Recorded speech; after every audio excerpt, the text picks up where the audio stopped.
Okay, let's pray. Thank you, God, for the opportunity to be together as besties doing this. This is so much fun. There's just so many layers of this that are sweet that we just keep unwrapping. So thank you for giving good gifts. Lord, we know what we want to talk about, what we want to say, but I just pray you guide this conversation now and always. Let every single thing that comes out of our mouth and the meditations of our minds and the overflow of our heart be pleasing and honoring to you and you alone. We pray all this in Jesus' name. Amen. All right. Welcome, everyone, to episode 1 of the Twists and Turns podcast, Confessions of Lifelong BFFs. Maybe just a BFF podcast. We haven't decided yet. We will see. I'm Anne-Marie. And I'm Helena. And we are BFFs for over 20 years. Really hard to believe because we're only 25. We have seen it all and we have lived it all alongside each other despite distance and some very, very different backgrounds and life paths. This story for us is part victory lap and it's part witness. So we know in each other's lives where all the bodies are buried. We're probably not going to tell you that. And our lives look pretty Beaver Cleaver right now, but that's nowhere near how it started for either one of us. So I want to tell you, just as we get started, kind of who we are and who we are not. So Helena and I are both grateful believers in Jesus Christ. We are students of the word. We are not theologians. We are not pastors. We are not looking for a fight. So if you are, just keep it on moving. So we are best friends for 2 decades, and we are here to bear witness to one another's lives and to God's goodness in our lives. And that is what we want to talk about. So this podcast is really between us and God, and you're welcome to come along on the journey. But we are not here to necessarily change your mind. We are here to bear witness to each other's lives because we've been there for each other. So anything else you want to add, Helena, to who we are or who we are not? I second all the things that we are not, for sure. But yeah, we're just two best friends who enjoy talking about deep, meaningful topics, and they're really meaningful to us, and we hope that they could be as meaningful to you, and you can enjoy these conversations and maybe build off of them in your own friendships that you have in your circles.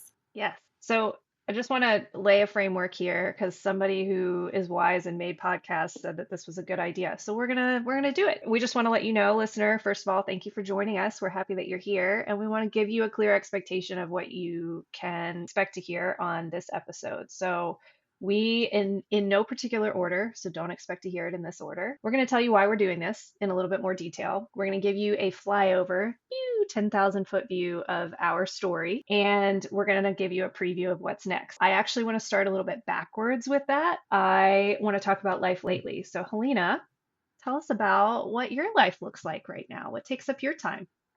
So I am a mom, and I have 2 kiddos. I have a husband. We just celebrated 12 years of marriage. And in fact, coming up on Halloween this week, and that'll be 15 years since our first date. So that's kind of fun to think about. Was your first date Our on first date was Halloween? on Halloween. Yep. Well, we'll put a pin in that because I want to hear that story. I actually don't think I remember that. Good story for the kids. Yeah, so I have the privilege of being home with my kiddos and managing their schedules and being present for all of it, which is wonderful and busy at the same time. I feel like I'm in a really sweet spot at the moment because I am able to be present when they still want me around. I feel very grateful for the space that I'm in right now. And again, very, very different than it started for sure. So looking forward to talking more about that. I want to know one thing you feel most surprised about your life now as you look back. So we met when we were respectively 15 years old, but you were getting ready to turn 16. Yeah. So my teenage self, if I were to hypothetically be looking forward, I guess, I would be most surprised at maybe the things that I'm doing in my time that bring me the most joy. Because I think I had to work towards the courage to actually do them. So I think there's certain things that I am involved in that I may have theoretically liked the idea of doing, but lacked the confidence. And so I think that would be kind of something I would be surprised at myself about. But what's one thing, throw you a curveball here, that you feel like you have yet to overcome? Well, this kind of is one sitting here. And just, I don't like talking in front of a lot of people. So this is definitely a step in that Well, direction. that's good because there's only one person you're talking in front of, right? That's true. Well, touche. I think, you know, I have over the last 10 years, honestly, have tried to, where the world, from my perspective, has been making, like, people make themselves more visible. I tried to make myself less visible via social media, which I am not currently active on in any capacity. So I think this is different because I am now kind of putting myself in a more vulnerable position that I have in a very long time. And I agree with that. Like it's so funny. I think that, in past iterations of myself, I was like, yeah, whatever, like everything. I was an overshare for sure. I still am. And then I think in the last, yeah, but not to a broader audience, like I Right. just That's never true. found a great time or place for myself to be present on social media. Same way, it was like 10 years ago, I stepped away from that. And I think you, shortly before me, made that decision. And Yeah. then I was pretty pleased to step away from that and realize, like, not only do I not need this, it's not serving me all that well. No disrespect to anyone who loves social media, just talking about our Yeah. experiences. It wasn't really like talked about so much because it was 2016 when I stopped doing social media. And I feel like I probably didn't have the vocabulary to articulate it, but I didn't like the way that I felt when interacting with social media. And so it was shortly after that where everybody was kind of talking about the mental health effects that social media was having. So I don't know if that kind of drove you to make that decision for yourself, but I think that was mine before I knew that it was mine. We're going to go a little bit off on a tangent here, but I think this is helpful because this is the point of this. The point of this whole anecdote between the two of us is we're both putting ourselves out there in a way that is not comfortable to us. And we feel pretty compelled to do it for a very specific reason. So this is not, it's never been about us and it will not ever be about us. But we get to talk about us and our friendship, and that's super Mhm. fun. So 2015, at that time in the history of social media, Facebook started way back when, and you needed a college email address to participate. And it was an extension of our in person interaction. So we were keeping in touch with people from high school. And we were keeping in touch with people who maybe went to a different college than we did, but it was still very authentic exchange. And then everybody started joining on social media, and it became a very different experience. What struck me about it is people who I thought were my friends in real life were nowhere to be found in real life or online. And then suddenly, this really wonderful thing happened in my life, and it felt like everyone came out of the woodwork. That was sort of my reason for stepping away. And then what happened next was a very polarizing election.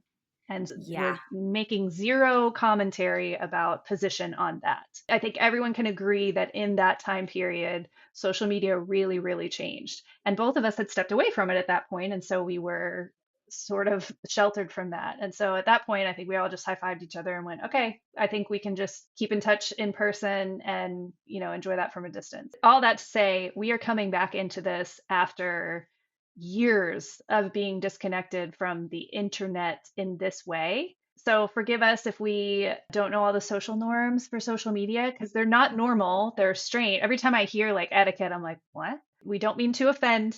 We're just being who we are. Yes, So for for sure. me, I guess my intro, so what takes up my time right now, I am a wife and a mother, gratefully as well, and that takes up my time. I also am very involved in our church, and while I have stepped away from full-time employment, which is I think shocking to anyone who has ever known me in any part of my life, I am certainly still working. I definitely have things going on, but I get to kind of call my own shots now, which is very different than what I was doing before. I had a 20 plus year career in a certain industry that I loved and really enjoyed. And about 4 years ago, I stepped away from it, and immediately everything changed. So that's kind of where I'm at now. And I think that anyone who knew me pre-marriage and motherhood, I think if you were to just implant them into my life right now, they'd go, yeah, I don't think I would have called that. I don't think I would have picked that for Anne-Marie. So it's definitely very different. I think one thing that I have yet to overcome, I think I am still really just beginning to have a right perspective of myself and the world around me. And a lot of that came from just foundationally the environment I was in, and not really having a great perspective on myself, on God, on people around me, and the priority of those things, and just how it all works. So I think sometimes I'll make observations about things that it's like, yeah, of course, that's how it works. And I have yet to really put things in their right perspective, but I am constantly learning and constantly growing in that place. For example, I think I for much of my life just expected that anyone I met just didn't really like me. So, and you were really one of the first people, Helena, that there was one other who's still a dear friend of mine.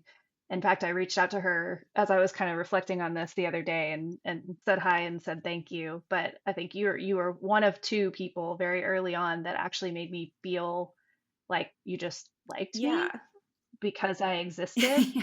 and that was super foundational. And I hope that that's rare. I hope that there's not a lot of people who have that experience. But the more I live, the more I learn.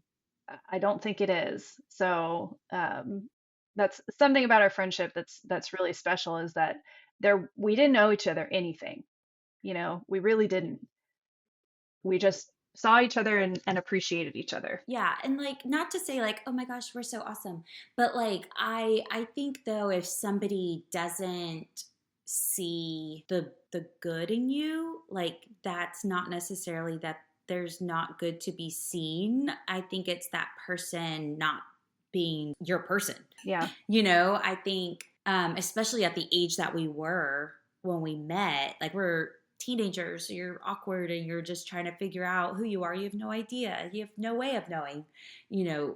some things. So I think to find a person that you are able to have lasting friendship and genuine connection with is rare, but yeah, like at the same time, don't discount your awesomeness, I guess is what I was trying to say there. The takeaway for everyone, Right. yes. Don't discount your awesomeness. Yes. With that, I think that's probably a good segment into let's talk about how it started. So I feel like I lead this conversation every time we talk about this in person to Yes. whoever we're explaining this to. So I feel like it would be super fun if you explained your perspective. And I'm, of course, going to interject because Right. I. Well, we have to do each other's voices in the first conversation that we had. Okay, We cool. have to role play there of ourselves. Yeah, so we were 10th grade. It was history, world history, honors. Which shocks me still. I was in an honors history class in 10th Yeah, grade. I just remember that because of my mediocre grades. Yeah, apparently I did not speak very much in this class. 0 times you spoke, not one word. Yeah. And so I was overhearing a conversation of which Anne-Marie had made a very bold statement of not wanting to do any shopping. And if she could, she would just do it all online, which was just confusing. Innovative and trailblazing. Like I've said, it's wild to think in that time, early 2000s, that you were just already thinking like, I mean, where was Jeff Bezos? He was nowhere. And like, here's Anne-Marie just like calling it like it is today. Yeah. So which I replied, you don't like shopping? Okay, but it's With just a for context. physical. It came out, yes, it was so visceral and it was like immediate. It was like she wasn't even in her body when she said it. I was like, I hate shopping. If I could do it all, I would do it all online. You don't like shopping? And those were the first words that Helena ever spoke to You don't me. like shopping? She yelled them. Question mark, exclamation point. And also, still true to me today, speak and then think. Well, It's I don't know that that's necessarily true, but my observation was going to be as shy as you were and as quiet as you yeah, were, you could not contain yourself when it came to that topic in yeah. particular. That was literally I knew a person There was a existed body. in the row next to me in a couple seats, but I like had no, I mean, she literally did not speak before that moment. And we had a mutual friend in that Yeah. class. I guess she would talk to you and she would talk to me, and maybe I just wasn't paying attention up to that point. And we're talking like a couple weeks into class. This wasn't, day two of the class. I don't know how much time there was after that. I had a job at that point. I started working early on. Helena also had a job. And Loosely. yeah, it was a It's a job. job. It There was was a money job. It involved. paid money. There was a paycheck. There was money involved. Yes. Did you get a check? Maybe we're going into dangerous territory. Statute of limitations Right, after right. it No, I expired. We were think I'm 16. pretty It's sure fine. we got paid in cash. Yeah. Yeah. I mean, we made cash tips and then yeah, he definitely paid us. It was nominal. Yeah. It's It's fine. yeah. Whoever's listening from the Internal Revenue Service, it's fine. It was under the threshold, I Right. can confirm. The 2 days a week Anyway, that I worked. so she got me a job at this hot dog stand that was outside of a hardware store that was very close to my home. Still, Yeah. we were casual acquaintances at that point. I mean, I liked you and I would have said my friend from school, but I certainly wouldn't have said my best friend. I Right. would have said at that point that our mutual friend who neither of us have any relationship with now Mm-mm. because that's what happens in high school sometimes, the one who was the common connector, I would have said she was probably a better friend at that point to Yeah. both of us. I think I was working at a grocery store on the weekends. I was working at the hot dog stand during the week, which were the shifts that nobody else wanted to take. So our paths didn't even really cross at the hot dog stand because you were more the weekend crew. Like I think I did one or two shifts on the weekend and was like, I cannot do this. It was so Yeah, it did get busy. really I don't busy. know. I guess it makes sense now that I'm an adult and I understand like the culture of a hardware store. You go to the hardware store on the Mm-hmm. weekends because you're going to get your sod and your topsoil and your whatever. And then there was a hot dog stand right there with, oh man, sidebar, part of the perk of the hot dog stand is we could eat whatever we wanted. And there was ices. Oh my There were gosh. the cookies. I would just eat the cookie Oh dough, the yeah. frozen cookie dough. I Yes, forgot ma'am. about And then that. we just Yeah. had like a griddle. So it was like jumbo hot dogs, regular hot dogs. We could have what was it? It was like a Cajun Oh yeah, they had chicken the sandwich Cajun kind of thing. chicken, they had Philly cheesesteak. Man, we were cooking. We actually cooked food. I mean, this was like all life skills. We could cook, we could run a register, we ran customer service. I mean, Yes, we solved solved problems. problems. Yes. We had responsibility because they trusted us with the set of keys. That's a really good point. Actually, it was. And we got to eat whatever we wanted. And then we came home smelling like a hot dog. Yeah, I don't miss Yes. that at all. Thankful, grateful Yeah. for it.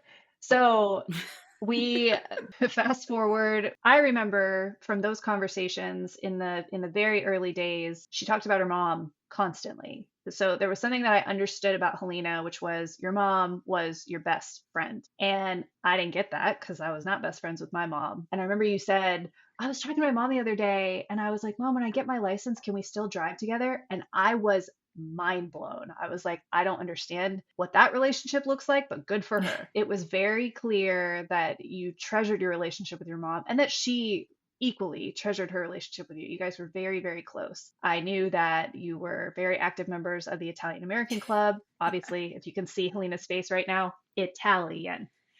We know we can't I can't hide my face. Can't hide your face. For better for worse. And I met your mom a couple of times, but I remember meeting her. She dropped you off, I think, at the hot dog stand. Maybe we were working together one shift. Maybe it was when you were training me. That had to have been what it Yeah, that makes was. sense. And she came to pick you up and she got out of the car and she was just beautiful. Like she was just so lovely. And not just in appearance, she was, but just her whole demeanor. She was just lovely and sweet. And then I think my mom showed up and who is also beautiful and lovely. Love you, Mom. They met Yeah. and that was sweet. And my mom is also Italian. She will use her maiden name as a qualifier because it's a very Italian Yes. name. And she will say, Hi, my name is, and then she will give her maiden name to everyone so that they understand that she has the Italian street cred. Yes. It's hilarious. Yes. So I imagine that's what she did with your mom as she introduced herself and was like, "Me Right, too." right. I think your mom said you came to school and you were like, "Oh, my mom, mentioned maybe inviting you guys to the Italian American Club." So that was For that sure. was sort of the intro of all of it. Is I knew your mom, I knew of her, I knew that that was a very special relationship to you. We break for spring break. Helena and I are still just acquaintances, I would say. Still friendly. We're definitely Yeah. friendly. We like each other. We're fond of each other. I get a call over spring break from our mutual boss, and he asked me if I can pick up a shift for Helena. I was like, yeah, great. So I go in and he says, okay, so can you also pick up this shift and this shift and this shift because she's not going to be back for a while. And he kind of said it to me as though I was supposed to know what was going on. And we didn't, I don't, maybe we had cell phones. We probably didn't have each other's numbers. We definitely didn't have any social media, Yeah. I definitely had a cell phone. but we were not contacting each other. Certainly we weren't Yeah. texting. Again, we were not that good of friends at Mm-mm. that point. We didn't really know each Yeah. other that well. So it was we had broken for spring break. This is before everyone was sharing what they were eating for breakfast with each other every day. So we just didn't know. And so I was like, why? Why is she not going to be back? And he shared some news. And Helena, do you want to talk about your spring break experience and what that was like? Yeah, so it was spring break. My parents had gone out one evening and they had gone dancing. As they often did, per my mom's request, my dad was not a dancer. Very sweetly went along with the request of my mom because that's what she loved to do. Life of the party, loved to sing, loved to dance, and just kind of be out having fun. And so they had gone on a date. Vividly remember that evening I had stayed up with my grandma and I was in the living room and I fell asleep on the couch. And I remember hearing my parents coming in because them coming into the house woke me up. And I just remember thinking, oh, good, mom and dad are home, and just kind of going back to sleep. And that evening, my mom passed away in her sleep from what we later found out was just a heart virus that we didn't know that she had. And it very subtly attacks the lining of your heart. And so she did not suffer, but it was just something very sudden and unexpected that happened. So, understandably so, it was chaotic in my family from that point forward for a little while. She was the glue that kind of held us all together. And I think the months and few years following that, it was very evident. And so, yeah, that was a crazy time for our family, but that also is what kind of bridged our relationship and allowed our friendship to grow deep very quickly. And I think I had not experienced true deep friendship at that point in my life, however deep you could get at 16 years old. I think depth comes when real life circumstances happen and there's people that walk through that with you. And I think that's what you were for me. Because you were support and you were friendship that I didn't even know that I needed at that time. I had, obviously no idea what I needed. And everybody in our family kind of dealt with it very differently, but I felt alone and in need of community, and you filled that void. I just remember our boss told us, and I called our mutual friend immediately and was like, we have to keep her busy. I was just so scared for you, and we were both 16. Well, no, I was 15, but we were both teenagers that had our own issues, and certainly neither Right. of us were very emotionally mature. But I was just like, she's not going to be okay. I was scared for you because I knew how close you were with your mom. I don't know why. It was just like I called you and somehow you were able to explain what happened, which was striking. It stayed with me just to hear you as a child, both of us children, explaining something that shouldn't have happened that you were very much living. And so it was like you were saying these things and you were not even in your body. It was like it's yes, this happened, but this is not real. But through that, so that was the beginning of spring break, I think. Yeah. Yeah. It was like the first weekend. So we broke for spring break, then it was the weekend. Yes, so then it was the funeral processions, again, Italian. It was the whole week. And so we spent the whole week together of spring break. I was raised Catholic, so it was definitely a organized memorial experience. that honestly, I don't think I had been to a funeral. So I didn't really even know. I was kind of Mm. experiencing it all for the first time with you. Yeah, it was all very out of body for sure. And I mean, in fairness, we wouldn't be friends. Yeah. And not to say that it happened so that we would be friends, but over and over again, I've seen just the beautiful mosaics that God makes out of our broken pieces. So I'm so thankful for our friendship. I would not have wished for it to happen this way, and I'm sure you wouldn't have either. And at the same Hmm. time, something that we gained from that Yeah. is the reason we're here right now. That's the beginning of the story is that's what happened. We weren't friends and suddenly we were. And there really after that week it was not there wasn't a point where it Yeah. was just like, did we just become best friends? We just were. That was Yeah. it. We were always at each other's houses. We were always spending time together. I was thinking the other day about just some of the early years and stuff. Like, what are some things that you remember? Just quick things that you remember about stuff that we did in those early I, years. I had there's I, we're probably thinking of the same um, one, but you go first. do you want to count to three? One, two, three, going and watching the sunrise. Going to the beach and watching the sunrise? Good one, Is that Helena. I swear, it wasn't planned. No, I just remember like sneaking into my dad's room because I knew there was a flashlight or something in there that I needed. And like you had spent the night at my house. And we're getting chairs or flashlight. I was getting something out of his room and he's like, "What are you doing?" And I was like, just very matter of fact, "We're going to go drive to the beach and watch the sunrise." And he was like, "Oh, okay." And just like goes back to sleep. But I mean, I think we were like, it was probably junior year at that point. So it's like, it's not like we were, anywho. But yeah, that was fun. And do you remember the soundtrack? Because that is always in my mind too. Our Lady Peace. Oh, yes. Yeah. Ah, of course. That's still such a good album. We actually, sidebar, we listened to this when we decided we were going to do a podcast. We listened to Our Lady Oh Peace yeah, on that road trip I forgot. Yes. like 6 months ago. I was the DJ and I Mm-hmm. put on Our Lady Peace. And oh man, it's coming Yes. back to me. I'm feeling all the feels. And we would stop at the gas station and get those awful, amazing gas station cappuccinos. Oh yeah. I Well, think I got a cookie too, like a big probably. giant Well, we did it more than cookie. once. We did it a lot. I tried to recreate that with other people. It just was not the same. Like that was our thing. You go to the beach and you watch the sunrise and Yeah. Well, it was in a very specific beach too, because it was one that at the time, probably not anymore, but at the time there wasn't as many people that would go there. no, that's where all the people are now.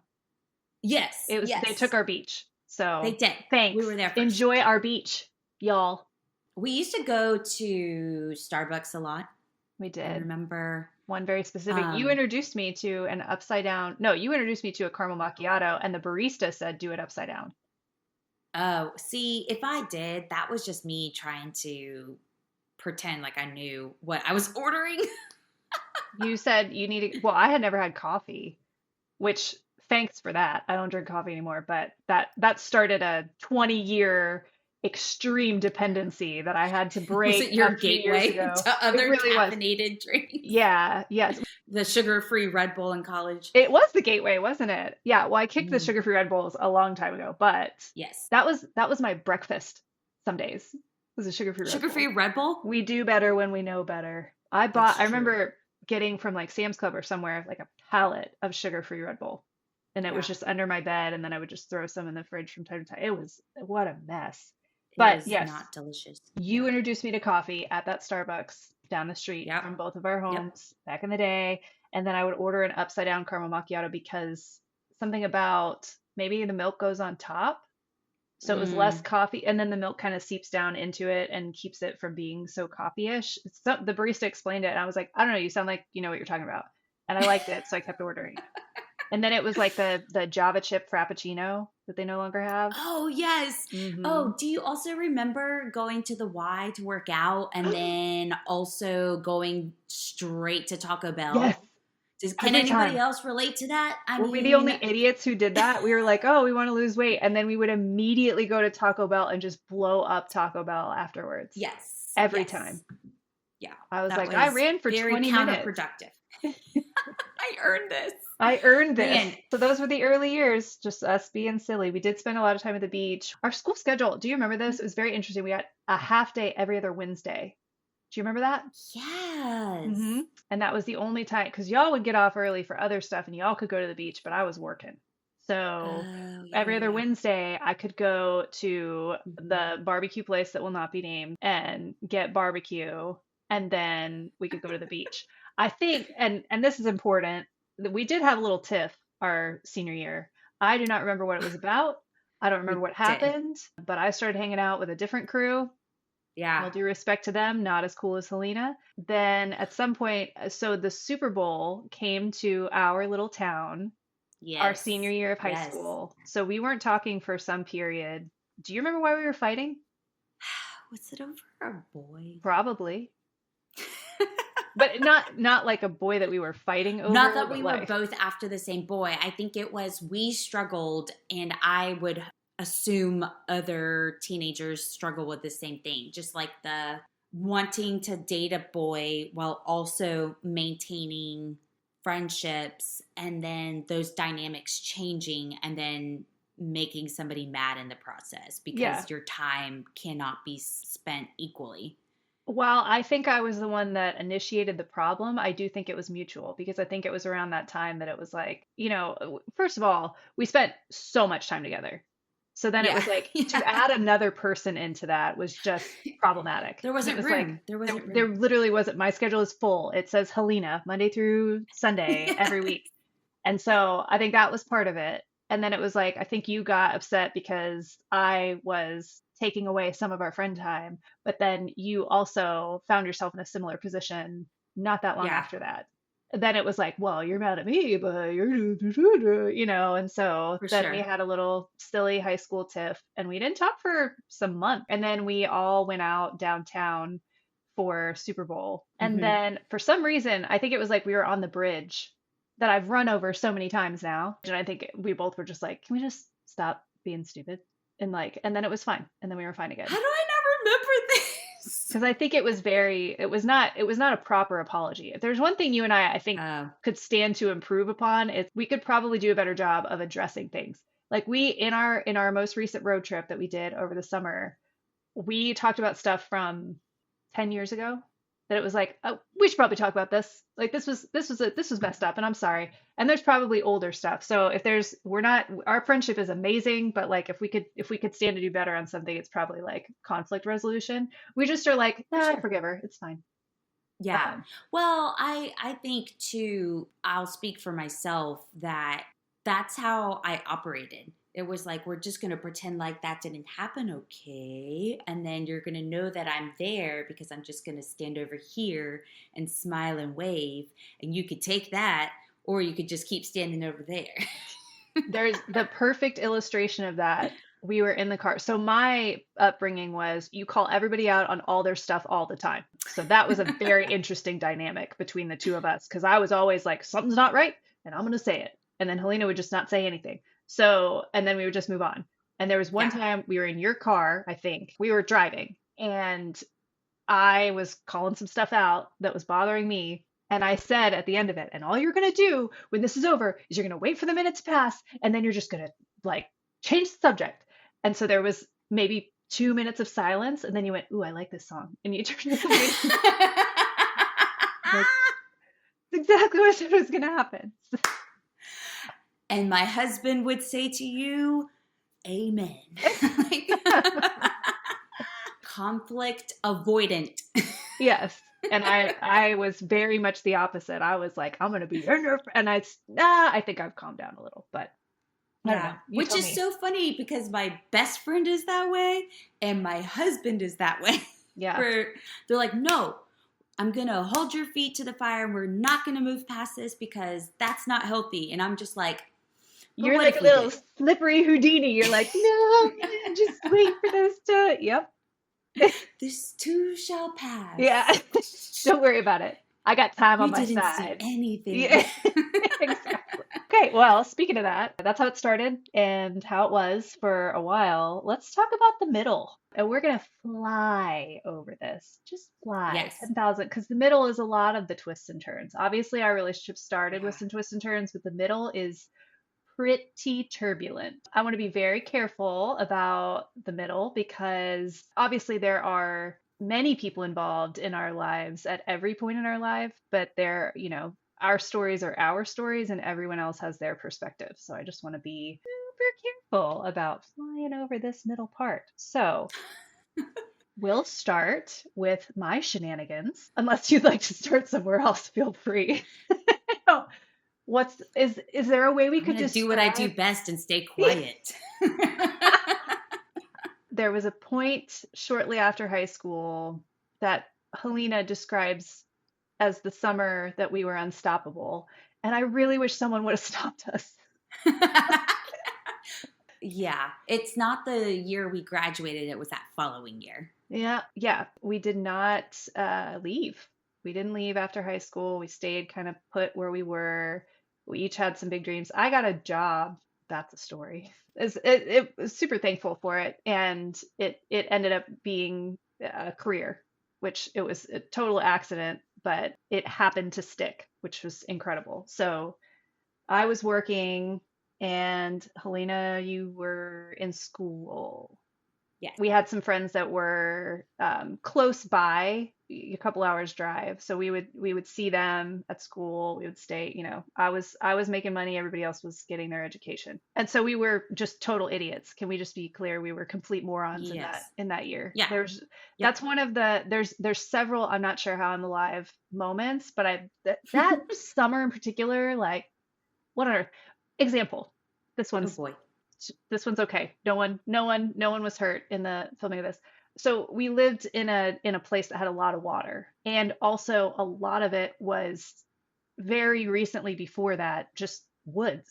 There was a friend's house that we would spend some time at, quite a bit of time, and they lived on the water. And so they had different water vessels. And Boats? well, no, the story I'm going to tell is Oh. about a canoe. I'm not telling Okay. the boat story. We'll leave that one off. That Okay. one, that one for sure. I'm not sure how. Anyway, Okay. no, I'm going to talk about the canoe. So one night we would just be there in the evenings and late into the evenings doing a bonfire, hanging out on the dock, whatever. And this one evening, someone was like, "Hey, you want to go hunting for gators?" And I was like, "Okay." So we got in a I don't think I'm here for this. well, you weren't in the canoe, I'll tell you that much. There was one person in the canoe besides me. We get in a canoe and go out in the middle of the night on the water, and all we have is the canoe. And I mean, we're shining lights, and we don't even need to shine lights because the lights are reflecting all of the eyes of the gators that are surrounding us in the water, and we are total idiots. Yes. Like, so that's just one little, for instance, of what that summer was like. That I was just like, sure, I'll get in your canoe and go gator hunting. Yeah. And anyway, that was the summer after high school. And then I made an even more impressively stupid decision, and I decided to move all the way across the country, away from everyone that I knew. And that I think I'm supremely surprised and impressed and grateful that we stayed friends through that experience, because it was an all-consuming experience. So I was very young, and Yeah. we were both very young, and we really that was the point at which we both kind of went very different directions. Yeah. So you also moved just not far from our home, and I moved as far away as you could get from our Yes. home and staying on the same continent. Somehow, with time difference and just very, very, very, very different life circumstances, we stayed friends. Like, you came and visited, which we didn't have the money for Yeah. a plane ticket all the way out there at that point. I don't even know how that happened, but and survived that visit too, where we Yes. were. I have this picture seared in my mind, and it's an actual picture. I'm so thankful my mom took of it. It was, I think, the night before I left, and you were leaving, you were saying goodbye to me, and we just gave each other the biggest hug, and the look on your face was like, it was the sweetest smile. It was so warm, and it was just like it was like, I love you. and I hope this turns out okay. Like it was, I don't know, there was something about it that was that I will never forget. Even, I got the picture from my mom a few weeks later and I was like, what did I do? Like, why did I leave? What was I Oh, thinking?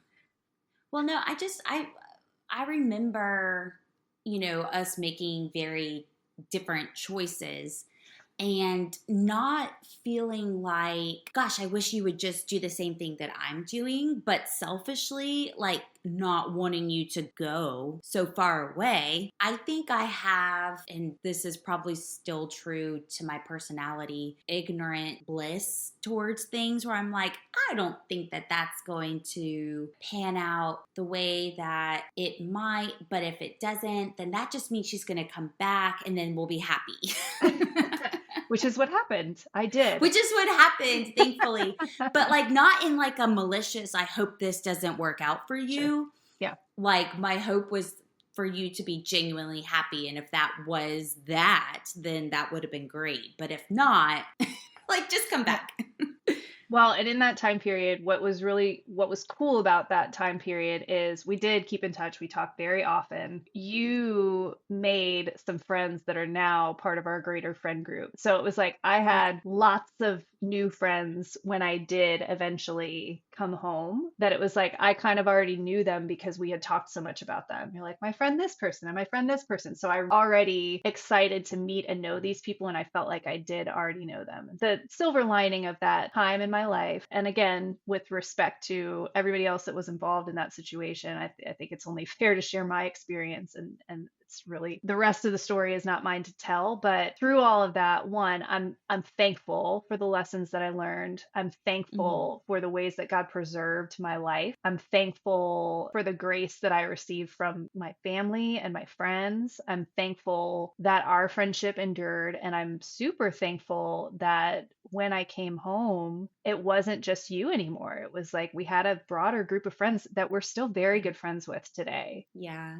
So, Yeah. I mean, I think at that time too, it's like, oh, these are my new friends and Emery's my old friend. And now it's like, you're still my older friend, like friend that I've had for longer. But then I look at the years that we've been friends with this whole group and I'm like, oh, dang, we've been friends with everybody for a long for a time. long time. Yeah. And we lived a lot of life together. And I'm super thankful for that. And I don't know that I would have made those friends on my own. I don't know that any one of those gals would have been like, oh yeah, I'd like to get to know her better. Yeah, we're all so different. Like Yeah. there's a good sized group of us and it's kind of like just a whole melting pot Yeah. of personalities. Yeah. So the middle for you was Yeah. a good start. Yes, the Crickets. middle. So our middle is after high school. Yeah. Yeah, so I wanted to go to college. I for whatever reason had no idea what that meant, but wanted it very badly. I had this romanticized idea of college and those experiences and I wanted to experience that. In my mind, the way that I saw going to college equals better life. So I was like, that sounds good. Like, that's a surefire way that I could be in a better position that I'm finding myself in now. I had no guidance on how to do that. And so I went to, where did I go? Just the local community college at 18 years old and was like, can I take school, please? Can I sign up for I school? would like an order of classes, please. I would like to do this. And I just remember probably feeling nervous and embarrassed that I was trying to accomplish this and I had nobody with me. There wasn't a parent, there wasn't anybody saying, this is how you go about it, this is how you do this. And I just remember one of the guidance counselors saying to me, like, I'm so proud of you. You're doing this. And typically, kids your age are being told they have to do it by their parents. Moving across the country and being total morons, or being told they have to do it by their parents. Yeah. Yeah. And I just remember thinking, well, this is what you're supposed to do, right? And I probably was like a little bit of like a trying to do what I ought to do or what I'm supposed to do. There's still a little bit of that in me as well. But all that to say, I had a genuine desire to be there. Like I wanted to do well. I wanted to prove myself capable of accomplishing that. It wasn't an option to not for me. I had no idea how. I had no plan. And that's, I still don't have a plan. I never have a plan. It's what drives my husband crazy about me is I never have a plan. I just was there and I'm like, well, I'm here. I'm going to figure it out because I want it. Where there's a will, there's a way. And so I found myself getting through school, finishing, and then transferring to a university to finish my last 2 years. And the situation not panning out well there to where I had moved, honestly, because I liked the school. I wanted to go to the school first and foremost, but it just didn't work out. So then I moved back home to finish at the university where we're from and ended up meeting my husband at college. So that worked out.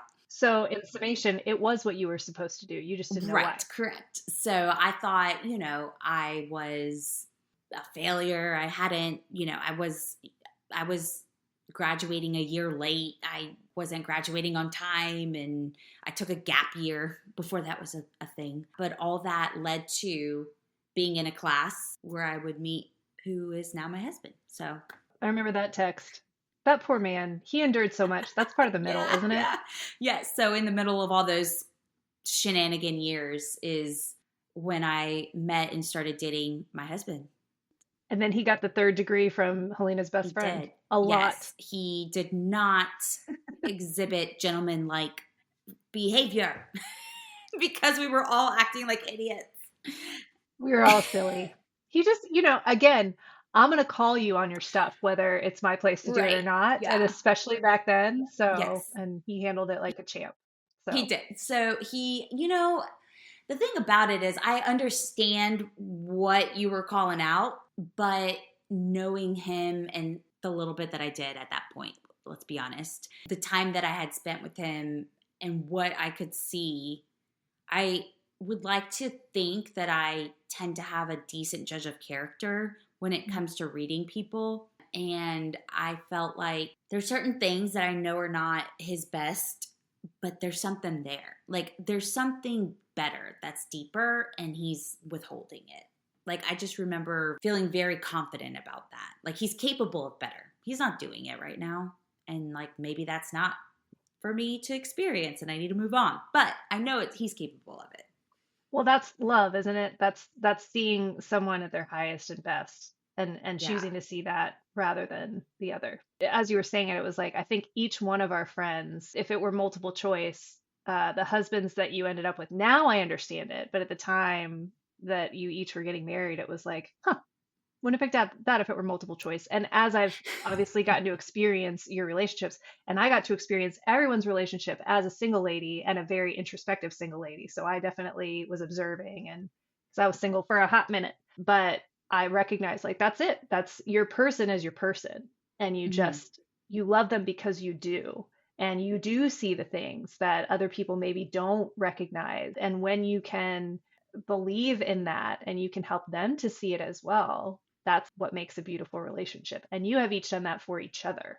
Yeah, we often say in our in our marriage that my husband was up here very confident in himself and I was down here very not confident in myself. And so we had to balance each other where I had to let him know, yes, you are very amazing, but you're not perfect. I'm so sorry to bear that news to you, but like and he would say, you're pretty great yourself where I didn't feel it. So, I want to say about the middle and about college for you because you won't say it to yourself. And I think this is something to be celebrated. And I hope that this is encouraging to other people. So, one, you already said this was something you were really doing independently. And it's not to say that you didn't have encouragement and it's not to say that you didn't have some community around that, including family, but you really were driving this ship. Like this was you steering the ship and it was you putting the gas in the ship. What I was always so impressed by, remember, like I started in the workforce at 18. So I was making my money and paying my bills and being an independent woman and whatever while everybody else was in school.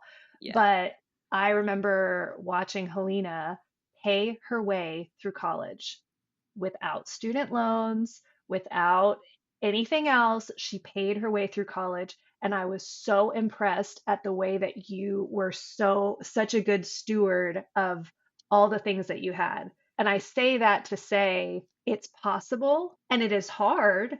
but I also remember like the piece that you felt like you graduated and it was like, that's it. Like you did not have this mountain of debt to deal with. You didn't have any of those things. It was just like, I did this thing and it's done.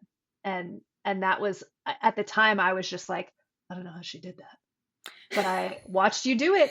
I don't know how I did that either. You, but you did it. Like here's how you Yeah. did it. You made hard choices. Like you did not go and do everything that you technically could have done that the rest of us were doing. You instead, you budgeted and you were disciplined with that. And you've always been really inspirational for a lot of reasons, but I was always just like, man, she is way older than her age in those decisions. Like it was just such a wise thing and I was always so impressed by that. Well, thank you. Yeah, I will say that was very hard. There was a lot of things that I think it's very interesting now from my perspective having children. I would assume that every parent, every generation, like their goal is to provide better experiences and a better life than what they experienced. My husband and I talk about this where we had to bust our behinds to get through college because we had to work the whole time. And we want our girls to get to experience that and enjoy and not feel so stressed.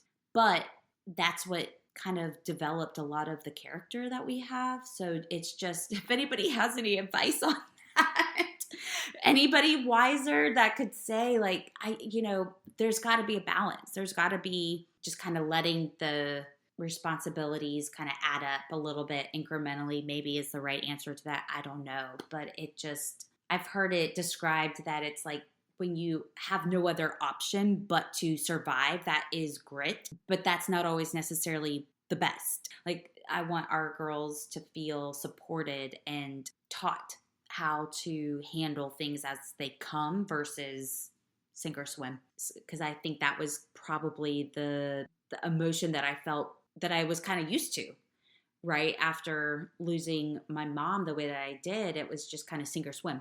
Like there's no other choice but survival. Either you do this because their alternative is not an option. So you just got to do. I forget that too because I don't feel alone the way that I did in those years because I've had my husband and now my family for so long that it's a good reminder that that was kind of that driving force was not being where I wanted to be and wanting something better and different. And I would think that a lot of people can relate to that. For sure. So that's the middle for now. That's a flyover. I'll say in there, so Helena met her husband, and then Anne-Marie didn't meet anybody.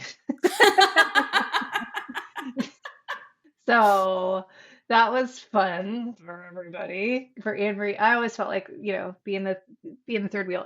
And I look back on it now, it was 3 years.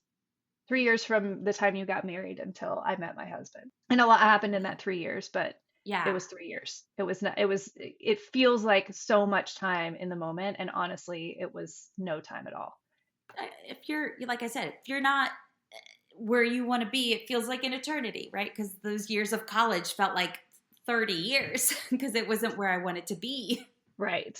Well, you did a good job with it. But yeah, so that's sort of the rest of the middle that leads us to where we are now is, and then we got married and now we are wives and mothers and figuring that piece of it out, which has its own twists and turns. So for With sure. that, I want us to talk a little bit about our collective and our individual whys. Why are we doing this? Why do we think that our life is worth bearing witness? Why a podcast? Why twists and turns? Maybe we'll start there. We'll start with why twists and turns. Twists and turns, if you see the logo, it's got a pretzel on it because pretzels twist and turn. Why a pretzel? Why a pretzel, Helena? Why a pretzel? Because I am mildly obsessed with pretzels, and No, that it's has not been a much. running joke of my life. She's a pretzel fanatic. Yeah, but you embrace it. She's like, Yeah. she loves pretzels, like capital L loves pretzels. She's Yeah. obsessed with pretzels. How many pairs of socks do you have that have pretzels on them? I only have two. Only two. Only Okay. two. Target was selling these plush pretzel pillows, and she bought all of them and then gave them away as gifts. So she cleaned out her local Target of these plush pretzel pillows, thinking everyone's going to want one of these. Why So I would you think I not? have two. Why would you not? Yeah, you can't eat it, but you can look at it. It is in the form of Could pretzel. remind you, oh, I need a pretzel. Oh, right. Yeah. So pretzels twist and turn, and our lives have twisted and turned. And so that is Yes. that's where the name comes from. Can I also just add, and this literally just came to my mind. I very vividly, do you remember when Facebook would have you kind of fill out like your profile and describe yourself? Yeah. I remember there was this one like 20 questions, and you could like put that as part of your description. And I can't even tell you what the name or like what the question was, but I answered pretzels. I remember specifically saying, and don't ask me to share the twisty part because I will not share. That is my favorite part, which I find ironic because the twisty part is my favorite part, but it's also kind of where a lot of life happens is that twisty part, you know? Oh, it's You your favorite part it's of the my favorite twisties. part, you know, that's where the highs and lows are, right? Is that twisty part. And you can't appreciate the highs without acknowledging and finding ways to appreciate the lows. And that So is true. all encompassing of the twisty part, which is my favorite. So there you have it. I love that. Only a true lover of pretzels could take that and make it a beautiful metaphor. And you did. Right? We're waiting for our first pretzel sponsorship. So Right. anybody, don't Annians, all I'm jump at here. once. Annians, I'm here for you. Wetzels, love your butter. Oh, Pretzel time. yeah. I don't know Never a about that bad one. time for pretzel time. Yeah. Yes. So that's the why twists and turns. And then we just want to talk about our whys. Why are we doing this? You want to give it a go? Yeah. My hope is through sharing our story, through sharing experiences as best friends, as people that have gone through a lot of life together, that it helps to just kind of inspire others to reflect on their own friendships and celebrate and love and appreciate those people. I was just thinking about the words I want to say is like justified my friendship with you because there's been times where not justify it to you, but there's My been CDs are in times her truck. We can't break up. we can't just dump each other here. But you know, there's times when other people in your life, if they feel threatened by the depth of relationship that I have. And I feel like as I have gotten comfortable and confident in why it is not only good, but very good to have a friendship like we do, is I'm kind of referencing a sermon that I know that we listened to it together at one point, but it's been many years that was specifically around friends. If you remember, you might not. It's okay. I remember in that it was either stated or caused me to think, friends, you don't have to be here. There is no obligation that you have. We are not blood related. There is no contract. There's nothing that says you have to be my friend. It's an active choice. There's something really beautiful in that. And that's the church, right? Is like, I think that was the other realization that I made. It's not just, or not only, I think I should say, just a friend that I've had throughout my life. I think God was actually showing me without me realizing it. This is actually what the church is. It's people that I've put in your life that are supposed to be reflections of Him. Yeah, that's it. I love that. The Bible says that Jesus is a friend closer than a brother. And I Yeah. think that that's a Mhm. hard thing to accept or understand or digest if you don't have friendship. It's the Yeah. same as calling God a good father. Well, if you didn't have a good father, those two things are mutually exclusive almost. So it's Right. difficult to see God as a good father if you didn't have a good father. It's difficult to experience Jesus as a friend closer than a brother without understanding and appreciating friendship. It is such a gift for so many Mm. reasons, and it's not just for us to be like, "Hey everybody, we're really good friends. Isn't that awesome? Don't you wish you had that?" It's more than Right. that. And it's not for us to just high five and be like, look at that. We've made it this far and sort of accidentally, but good for us. High five. There's more to it than that. So I love that.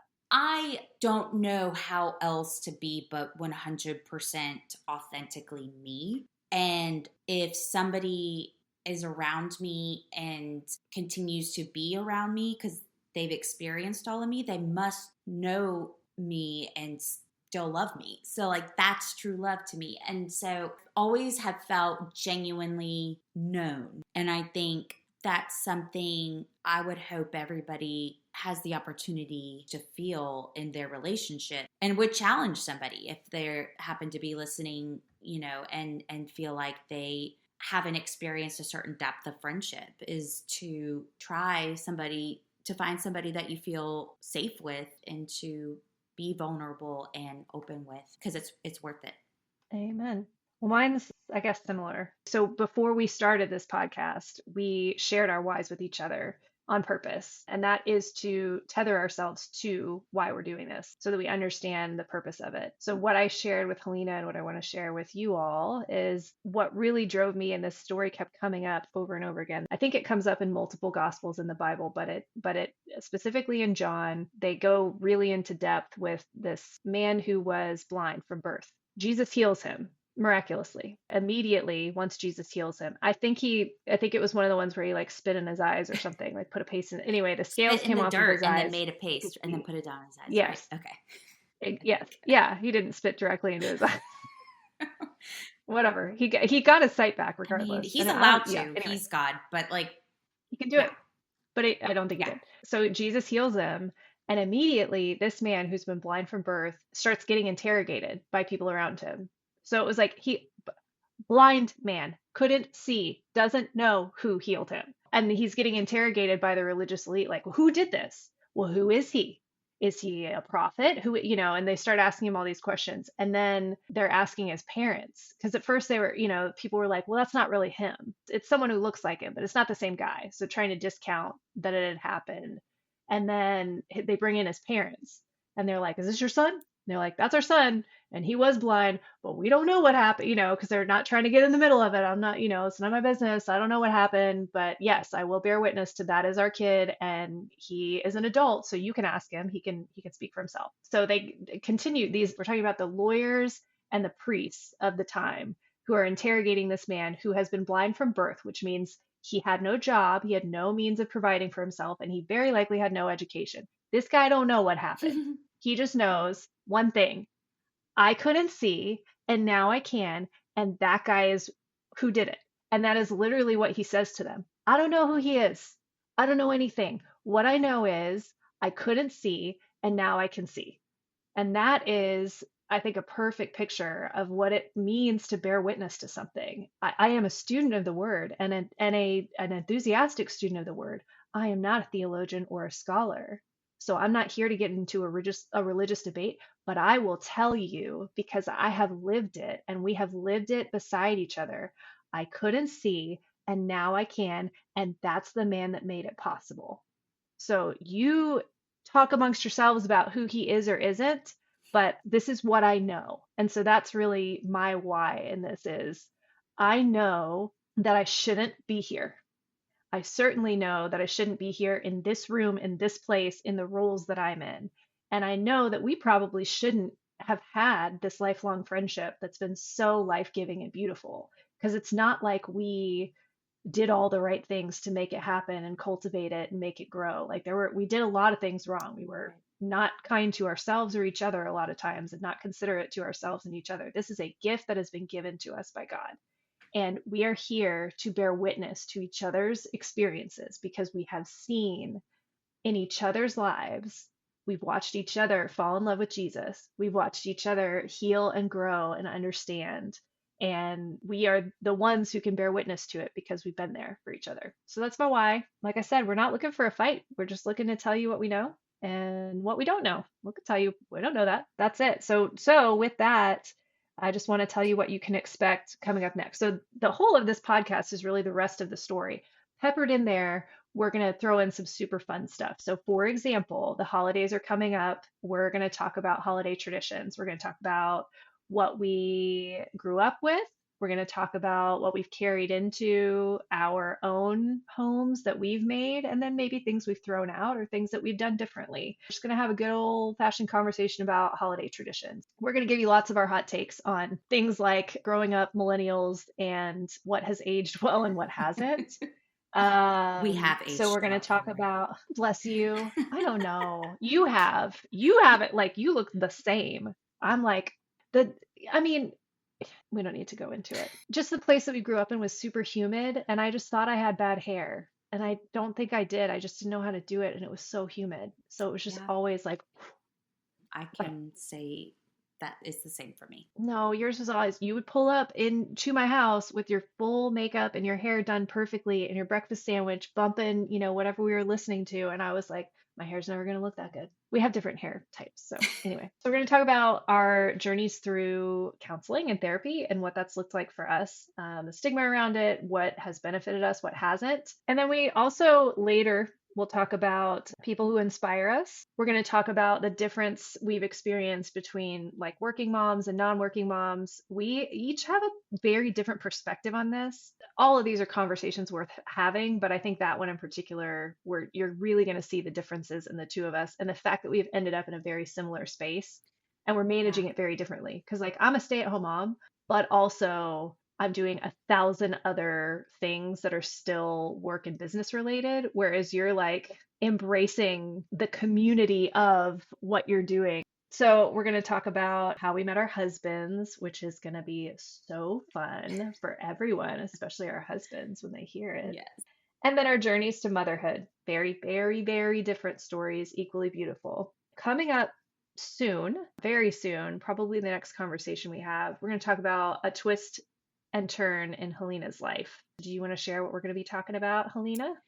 Yeah, so I just recently celebrated 4 years cancer free, and it will be this coming March, will be 5 years since I Mm. was diagnosed with breast cancer. So that was definitely something that was unexpected, to say the least, had a lot of twists and turns. But at the same time, reflecting on it and during the trial, was able to see God showing up and just his provision and just the community and everybody that he surrounded our family with. So, Super thankful you're willing to share that part of the story. Not everything is for the public. Some of it's just for us or just for you. And so I'm super thankful that you're willing to share that because I know that there's so many people that are going to benefit from that. And not just certainly people who are walking through that personally, but I think even just people who are in the community of those that are walking yeah. through that. I think that's just a really valuable conversation. So I appreciate your vulnerability because I know that that is, I mean, I know because I was there. Yeah. Like that Yeah. was Sometimes it's helpful to know what not to do, as just as much as it is valuable to hear what to do, as somebody yeah, walking or even alongside. what to consider, like Yeah. how, right perspective, like there's yes, it's happening to other people as well, but it isn't. Yeah. So, you know. Right. Yeah. 100%. Yeah. There's a lot there. So, and we look forward to sharing that coming up very soon. So, we also want to just say we welcome your feedback and commentary. So, if there's things that you heard that you loved or want to hear more of, or you have whatever it is you want to talk to us about, feel free to email us at twists, here are the S's, twists and turns podcast at gmail.com. So, you can send us anytime. Love to hear from you. So, just in closing, we want to just reiterate and tell you that this podcast is our love letter to God, first and foremost. So if it benefits, inspires, or otherwise blesses you, we give all glory to Him. And we're super glad you're along with us for the next twist or turn. So thank you for listening. And if you loved our podcast, the best compliment you can give us is to share it with a friend. So hit that share button. We would sure appreciate it. Thanks for coming along, friends. We'll see you next time.